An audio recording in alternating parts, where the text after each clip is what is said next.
आज पाक आतंकी संगठन जैश ए मोहम्मद संपर्क में जड़े महिला डाक्तर समेत 4 जन डाक्तर आज गिरफ होती।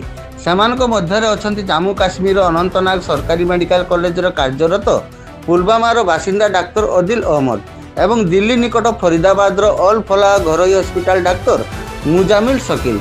अदिल अहमद लकरू गोटे AK-47 बंदूक जबत होता बेले मुजामिल शकील फरीदाबाद भड़ा घर 360 किलो एवं सेठारे किछि दूर अन्य एक घर 2563 किलो ओजनर एमोनियम नाइट्रेट विस्फोरक 20टी टाइमर और गोटे राइफल एवं विस्फोरण में व्यवहार अन्य सामग्री जबत होती।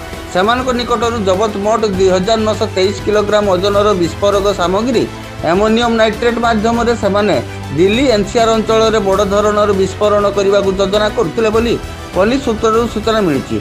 अन्यपटे आज संध्या 6:52 समय दिल्ली लालकिला ठारू 500 मीटर दूर में मेट्रो स्टेशन 1 नंबर गेट निकट ट्रैफिक पोस्ट पाखरे धीर गति आसुवा एक कार रे आत्मघाती विस्फोरण होती। विस्फोरण जो मोट 8टी कार और किसी बाइक जली जाइए। वर्तमान सुधा मोट 8 जन मृत्यु घटता बेले अन्य 22 जन आहत हो हस्पिटाल चिकित्सित होती।